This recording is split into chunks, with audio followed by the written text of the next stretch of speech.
beautiful tree is a jacket plum, also known as a Papia capensis, and comes from Karl Pape, who was a botanist at what is now the University of Cape Town, and he was the man who started the herbarium at the South African Museum. This tree has become known as the Indaba tree, and Indaba is the word that the Zulu people used to mean meeting or meeting place.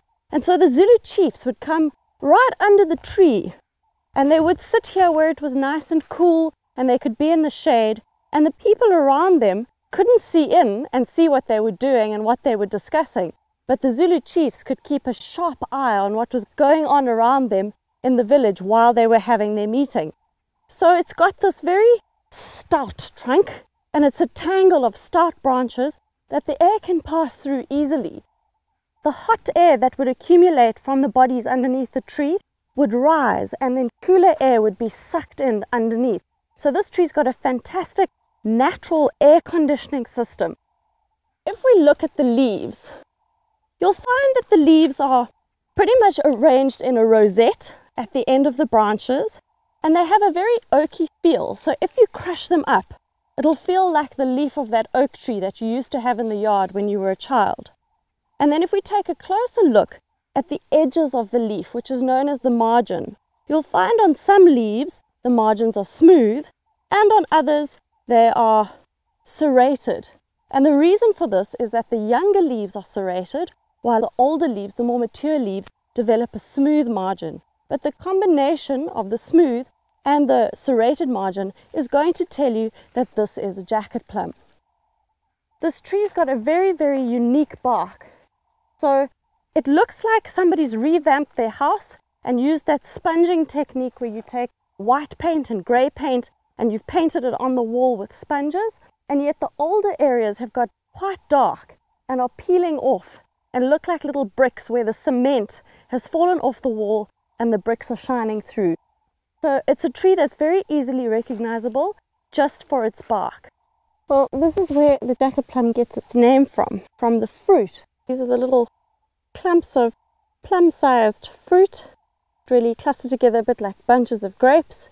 And this fruit has got a very distinct seam along the edge, and that's where the fruit will burst open. It's called a dehiscent fruit, a bursting fruit.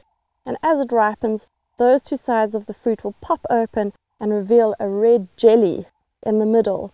The fruit looks then like it's wearing a little green dinner jacket with a red shirt underneath, hence the name jacket plum.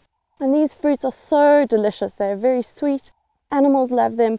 Grey go-away birds and green pigeons and mouse birds will flock to the tree, and monkeys and baboons will eat them, drop them onto the floor for things like jackals and civets to come and feed on. Humans also love the fruit. They'll pick them to eat or to stew up into jams and jellies, vinegars. They even make an alcoholic beverage from these. In the center is a little seed, and you can actually extract a very viscous oil out of that seed. And it's fantastic for traditional uses. People believe that by rubbing this oil on a bald head, it would cure baldness. This jacket plum is huge. It's a really, really big specimen. And what's happening is that this little rise of ground that you can see is actually a very old termite mound. And the trees have utilized this as an island habitat amongst the rest of the bushveld. The termites collect grass and decaying organic material. They mix the nutrients into the soil. They go down to the water table. They bring water up to line the tunnels of their nest cavity. And in the process, they actually create a really fertile island. And this is why you're finding these trees here. They are maximizing on that fabulous, nutritious soil that the termites have created. What's happening here is it looks like there's actually a warthog that's living under this jacket plum.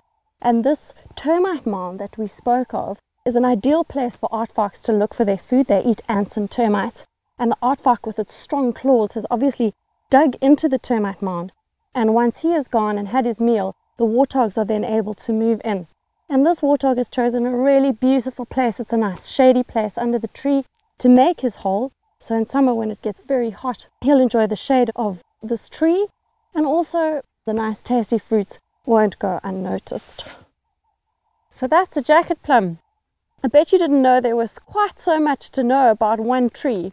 It's an amazing tree and a beautiful, beautiful specimen.